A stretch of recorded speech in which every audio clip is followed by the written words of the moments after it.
Derek Bieri seemed to vanish from the very platform that made him a legend.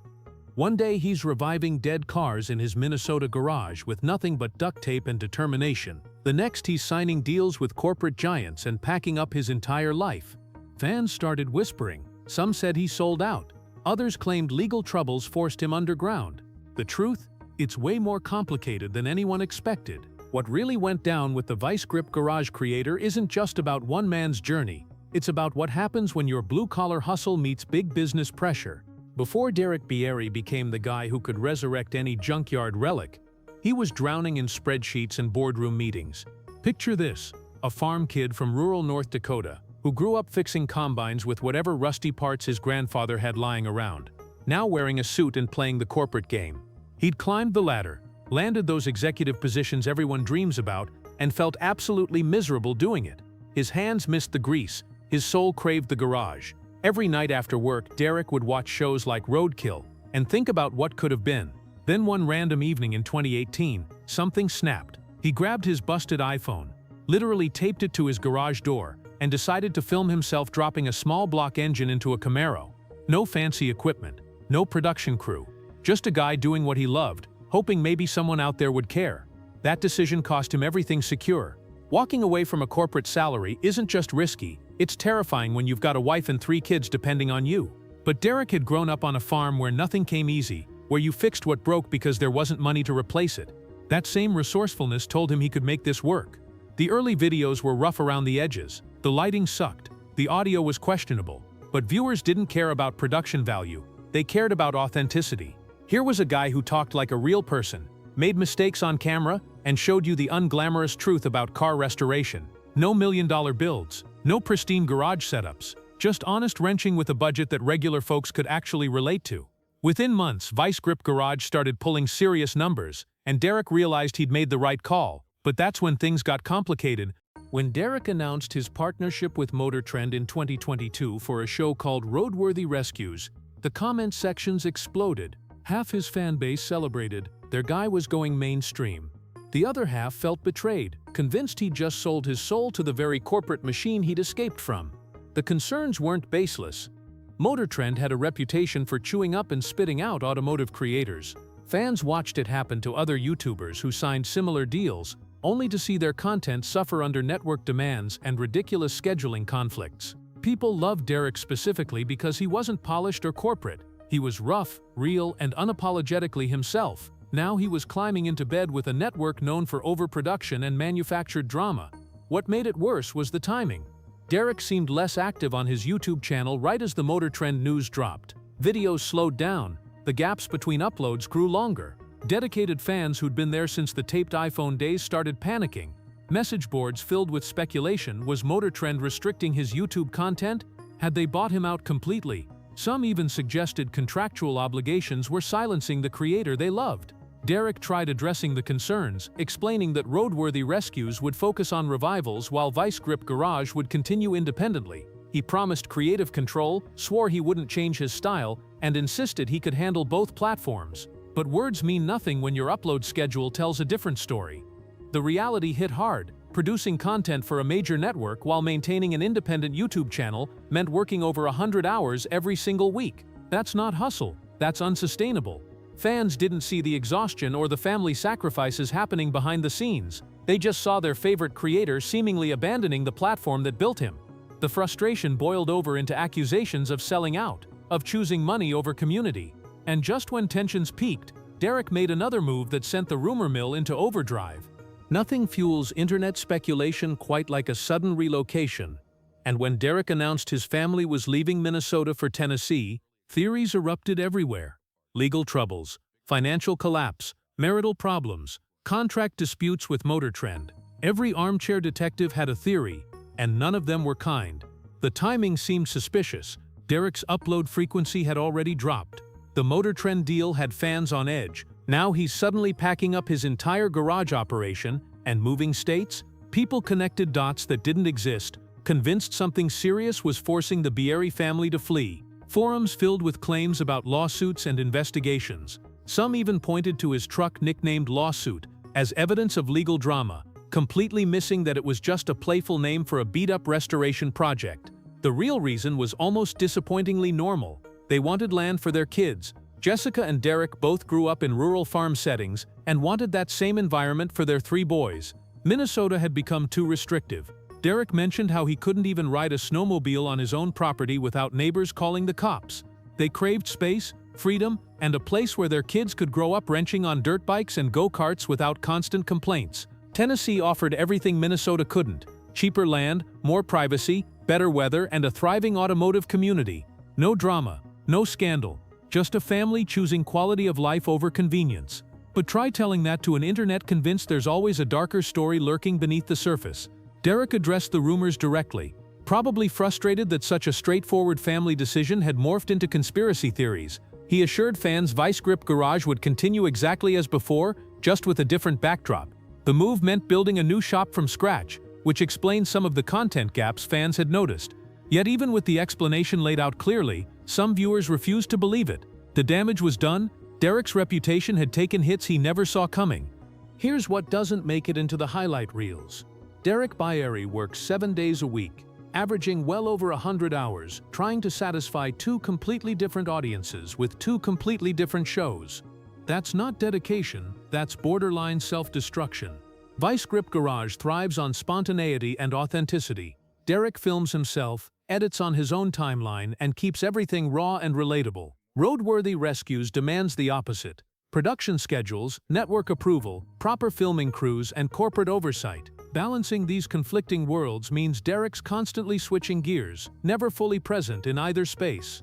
Then there's the family dynamic everyone overlooks. Jessica isn't just Derek's wife, she's his co-pilot, logistics manager, and the glue holding this entire operation together. During their sick-week run, she handled routes, motel bookings, tire swaps, fuel management, and kept everyone fed while Derek focused on not destroying their Chevelle. She appears in videos, manages behind-the-scenes operations, and somehow keeps 3 boys on track while their dad's building an empire. Speaking of the kids, their youngest son Bentley runs his own YouTube channel called Little Grip Garage, reviving go-karts and dirt bikes with his father's help. It sounds wholesome until you realize these kids don't have a normal childhood. Their home is a content factory. Their father's always filming. Family time doubles as work time. The pressure to maintain this lifestyle falls on everyone, not just Derek.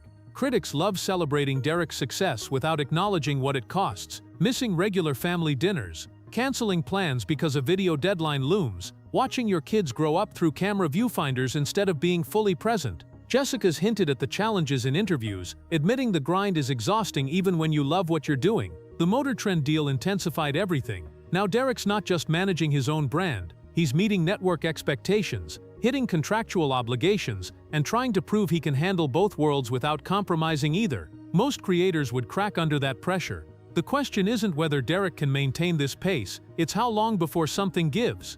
Despite every prediction that Motor Trend would swallow him whole, Derek pulled off something most creators can't. He kept his independence. Roadworthy Rescues exists on the network's terms, sure, but Vice Grip Garage remains untouched, unfiltered, and undeniably Derek's. The proof shows in the content. His YouTube videos still feature the same self-deprecating humor, the same budget builds, and the same "this probably isn't educational" disclaimer that started it all. He hasn't sanitized his personality or polished his presentation to match network standards. If anything, Derek's doubled down on staying authentic, almost like he's proving to skeptical fans that the corporate deal didn't change who he is. Recent events back this up. Derek competed at Sick Week, pushing his Chevelle nicknamed Independence to its absolute limits. He scribbled "Pray for me" on the differential cover, fully expecting parts to scatter across the track. The little 10-bolt rear end survived somehow, and Derek posted consistent 10-second passes all week, even hitting a 9.73 at over 140 mAh on the final run. He also won joint honors at 6 Skids for the best burnout competition.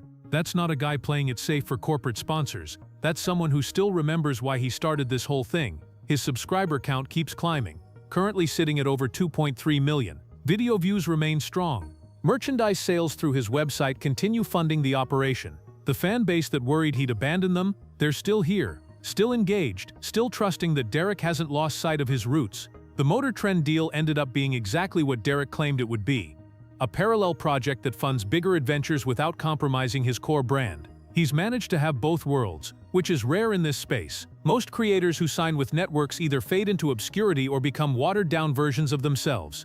Derek found the middle path, maintaining creative control while accessing resources that let him save more cars and tell bigger stories. But that doesn't mean the journey's been easy. Resurrect Garage sells itself as one man's passion project. But that's only half true. Behind every video, every rescue, every upload sits an entire family grinding to make it work. This isn't just Derek's dream, it's become the Bieri family business with all the blessings and burdens that come with it. Jessica deserves far more credit than casual viewers realize. She's not just the supportive wife who occasionally appears on camera, she handles logistics, manages schedules, coordinates travel, and keeps 3 kids functioning while Derek's elbows deep in a carburetor. During sick week, she ran the entire operation, packing, navigation, tire changes, refueling, everything, so Derek could focus solely on driving. That's not helping out, that's full-time work disguised as partnership. Their 3 boys grew up differently than most kids. Their playground is a garage full of project cars. Their quality time with Dad happens while he's filming content. Bentley, the youngest, already runs Little Grip Garage, documenting his own mechanical adventures with go-karts and dirt bikes. It's adorable until you consider he's learning that cameras are always rolling, that family moments double as content, and that personal hobbies become public performance. There's beauty in this setup, kids learning valuable skills, parents working together, a shared family mission. But there's also immense pressure. What happens when one of the boys decides they hate cars? What if Jessica gets exhausted from managing chaos? What if Derek's relentless schedule starts affecting his health or relationships? These questions don't have easy answers. Derek's addressed this tension in interviews, acknowledging that working over 100 hours weekly isn't sustainable long-term. He's admitted the grind takes its toll, that balancing Motor Trend obligations with YouTube demands while maintaining family connections requires constant recalibration. Jessica's echoed similar sentiments, noting that while they love what they do, the pace is brutal. The reality nobody wants to discuss is that turning your passion into your livelihood, especially when your whole family's involved, means there's no separation between work and life. Every dinner conversation can become content planning. Every vacation involves potential filming locations. Success doesn't free you, it just makes the cage more comfortable. Right now, Derek Bieri's in a strange position, more successful than ever, yet still fighting to prove he hasn't changed. The numbers don't lie. Over 2.3 million YouTube subscribers, hundreds of millions of total views, a thriving merchandise business, and a network television show. By every measurable standard, he's made it. But success in this space comes with constant scrutiny. Recent appearances show Derek's still committed to his community. He's scheduled for major automotive events, including the Muscle Car and Corvette Nationals, where he'll spend entire days meeting fans and signing merchandise. He's expanding his brand with Resurrect Lodge, a secondary YouTube channel exploring different content angles. His website continues moving products, from t-shirts featuring the infamous lawsuit truck, to tools and accessories his audience actually uses. The Motor Trend partnership has stabilized rather than consumed him. Roadworthy Rescues runs on its own track, while Resurrect Garage maintains its independent identity. Derek's proven he can handle both without sacrificing the authenticity that built his reputation. He's still the guy filming himself with questionable lighting and even more questionable decisions, and fans love him for it. But challenges remain. The workload hasn't decreased. If anything, it's intensified as both platforms demand consistent content. The move to Tennessee required rebuilding his entire shop infrastructure from scratch. Balancing network television obligations with YouTube's constant demand for fresh uploads means Derek's living in permanent hustle mode. At some point, something's gotta give. His upcoming projects hint at bigger ambitions, more rescues, more builds, potentially more television opportunities. Derek's betting that staying true to his blue-collar roots while scaling up won't alienate the fan base that made him. It's a risky play. Expand too fast and you lose authenticity. Stay too small and you miss opportunities. The automotive YouTube space is littered with creators who burned out or sold out. Derek's trying to chart a third path, staying real while growing big. Whether he can maintain this balance long-term remains the biggest question. For now, he's still here, still wrenching, still proving that a farm kid with a taped-up iPhone can build something lasting. So what really happened to Derek Bieri? Absolutely nothing. And that's the whole point. He didn't disappear. He didn't sell out. He didn't crash and burn under corporate pressure, or flee Minnesota because of some scandal. Derek just did what most people can't. He evolved without losing himself in the process. The speculation, the rumors, the concern from fans, It all came from a place of genuine care. People loved Vice Grip Garage because it felt real in a space drowning in manufactured content.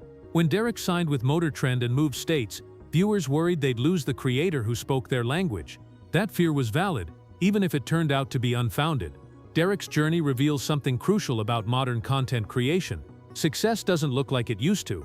He's not living some fairy tale where YouTube fame solved all his problems and made life easy. He's grinding harder than ever, working over 100 hours weekly, managing 2 platforms, keeping a family together, and trying to save cars while staying profitable. That's not the dream, that's the price of the dream. But here's what matters. Derek's still himself, still wearing the same beat-up clothes, still talking like a regular guy, still showing you the failures alongside the victories. The corporate deal didn't polish him. The television show didn't change his approach. Moving to Tennessee didn't make him forget where he came from. He's remained stubbornly, authentically Derek Bieri, even when staying authentic was the harder choice.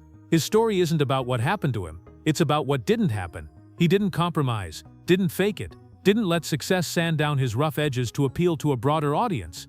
In an industry that constantly pressures creators to become something more palatable, Derek chose to stay exactly who he's always been. A farm kid who loves wrenching on junk and sharing that passion with anyone willing to watch. That's not just rare in this space, that's damn near revolutionary.